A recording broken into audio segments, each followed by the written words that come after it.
Around the year 700 of the Common Era, a book of religious code, or a book of penitence it was called, stated the following: if anyone does what many do on the first day of January, that is to say, goes around in the costume of a stag or a calf, which still remains from pagan custom, he must do penance for 3 years, because this is demonical. That's from a Burgundian penitential from 700 CE. Why would a person wear the costume of a calf on the first day of the new year? Many pagan rituals had to do with fertility, and chances are that this ritual was one of those. What is surprising is that some Europeans still dress up as wild animals or monsters for various local festivals. The National Geographic in 2013 took a number of photographs of such costumes and led the gallery with the remarks, "They become bears, stags, and devils. They evoke death but bestow fertile life. They live in the modern era but they summon old traditions. The question is whether Europeans, civilized Europeans, believe that these rituals must be observed in order for the land, the livestock, and the people to be fertile." Even when Christianity had conquered all of Europe, people could not let go of their pagan customs. Perhaps farmers especially had a difficult time, given that their harvest was determined as much by providence as it was their own sweat. They would have tried any chant or ritual that might help the land become more fertile. During the time of Charlemagne, the 8th century, a typical peasant might say the following charm as he began plowing: "Earth, earth, earth, O earth our mother, may the all-wielder ever Lord grant thee acres a-waxing, upwards a-growing, pregnant with corn and plenteous in strength." Before the plow dug into the earth, he would place a little bread cake under the soil as a sacrifice to the soil itself, hoping it would increase the field's fertility. He would do this knowing it was a pagan charm, and later, when in confession with the priest, he would often admit to saying the charm and pay whatever penance the church prescribed. Penance was a small price compared to an infertile field. One pagan-like ritual a medieval peasant might perform is described in Richard Winston's biography of Charlemagne. Among the more expensive of magic rites was the custom of burying deep in the ground a part of the seed for sowing, as a sacrificial offering to Erda, the goddess of the earth, who might otherwise be offended when the peasant rudely drove his plow into her body. Charlemagne vainly called on this steward to stamp out this practice for the eminently sensible reason that it was wasteful. Less seed was sown and the harvest was diminished. Of course, farmers didn't rely on just superstition to keep their fields fertile.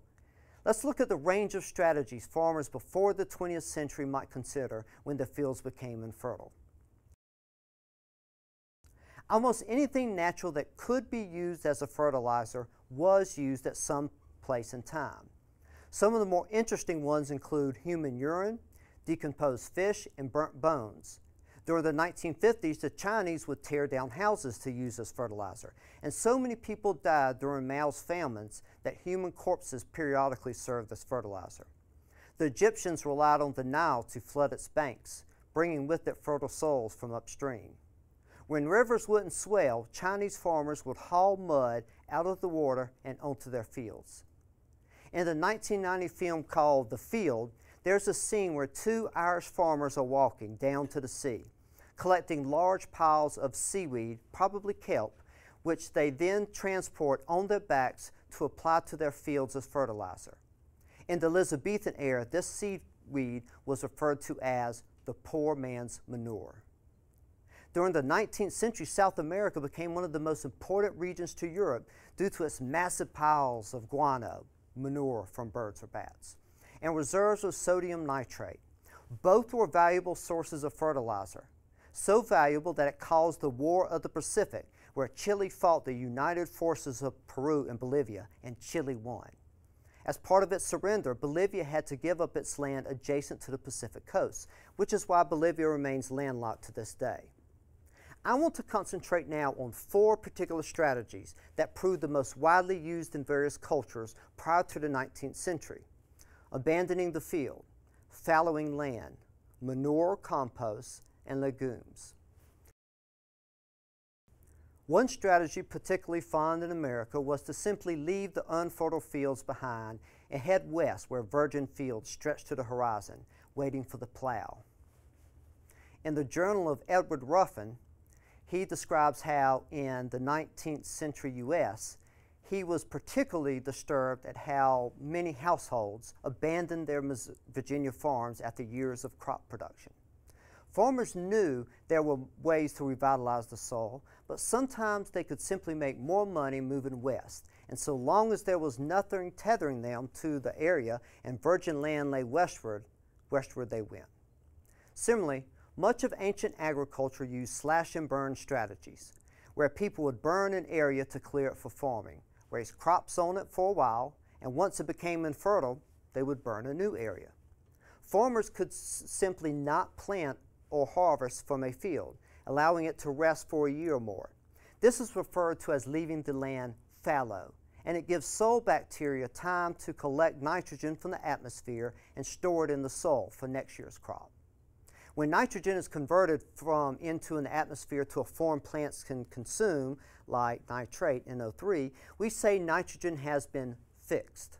Lightning can also fix nitrogen. Leaving land fallow allows it time to restore some of the nitrogen removed at harvest. It did little for other nutrients like phosphorus and potassium. Some descendants of the ancient Mayans in Central America today still use a slash and burn strategy, amalgamated with a very long fallow period. They clear forests for agriculture, abandon the cleared land once it becomes infertile, and after about 20 years, the farmers will return to the field, whose fertility has been restored. They could use livestock manure, compost, or night soil, a term for human manure. Manure from livestock who eat grass contains all the nutrients that were in the grass that the animals ate. Manure not only replaces nitrogen, but phosphorus and potassium, and all other nutrients as well, making it a complete fertilizer in that it provides all the nutrients essential for growth. An ancient strategy was to graze animals in the hills and then lead them down to the valley and fence them in overnight, right on the field that would be planted next year. By doing this, the cows transported nutrients from the hills and down into the valley.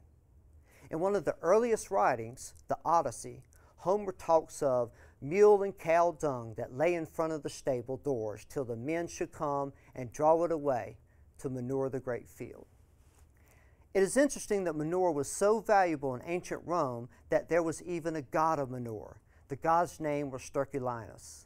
This may sound like I'm waxing historic for no particular reason, but this kind of history is helpful even for understanding modern television. After all, the pilot episode of the moronic Beavis and Butthead show featured Sterculinus rising from a porta potty.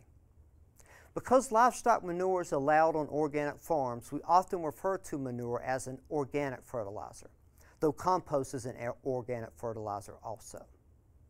Before the 16th century, most English farmers relied solely on manure and fallowing land.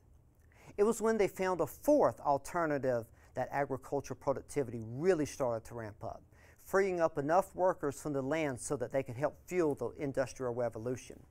This fourth method was to use legumes as a cover crop, multi-crop, or polyculture. Remember how I said that although the atmosphere was mostly made from nitrogen, it was not in a form that plants can assess? That they can't just grab it from the air? Well, there are some plants that can. Legumes are a family of plants that have formed a symbiotic relationship with nitrogen-fixing bacteria that live on its roots. These bacteria can fix all the nitrogen a plant could need in any given year. Soybeans, peanuts, peas, beans, lentils, clover, and alfalfa are all legumes, and farmers who raise these plants never have to apply nitrogen for them. In some cases, legumes are used as a cover crop, meaning a legume like clover is planted but not harvested. Instead, it is plowed into the soil so that the plant decomposes, releasing its nitrogen to fertilize next year's planting of a non-legume. This is referred to as green manure. In other cases, the legume is part of a double crop strategy, where the legume is harvested, after which the farmer plants and harvests a non-legume.